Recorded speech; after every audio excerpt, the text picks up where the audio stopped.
தேவதாயின் மாதம் இது அல்லவோ, இதை சிறப்பாய் கொண்டாடிடவே புறப்பட்டு வாரி தோழர். தேவதாயின் மாதம் இது அல்லவோ. மே மாதம் வணக்க மாதத்தின் 7வது மன்றாட்டு மாலை. Mother most pure.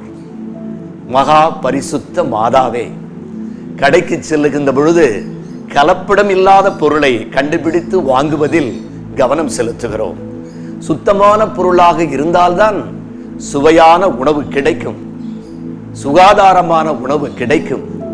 அடகு கடைக்கு சென்று ஆபரணங்களை கொடுத்தால் சுத்தமான தங்கமா என்று சோதித்து பார்க்கிறார் கடைக்காரர். கலப்படமாக இருந்தால் கண்கள் சிவந்து போகும், கடுமையான வார்த்தைகளில் கனல் தெரிக்கும். பல சமயங்களில் நம்முடைய அன்பு கலப்படம் நிறைந்த அன்போ என்று கவலைப்பட வைக்கிறது.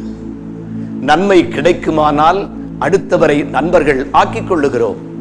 வருவாய் கிடைக்குமானால் வாய்மனக்க பேசுகிறோம். எதிர்கால உதவியை நினைத்து ஏனையோரை அன்பு செய்கிறோம். ஆனால் கடவுளின் அன்பு கலப்படமில்லாத அன்பு. அது நிபந்தனைகள் எல்லாம் நீக்கப்பட்ட அன்பு, சுயநலம் இல்லாத சுத்தமான அன்பு, பிறநலம் மட்டுமே பேணுகின்ற அன்பு. மரியாள் கடவுளின் தாய். எனவே மரியாளின் அன்பும் கடவுளின் அன்பின் தன்மை கொண்டது. மரியாளின் அன்பு மாசில்லா அன்பு, சுத்தமான அன்பு, பரிசுத்தமான அன்பு.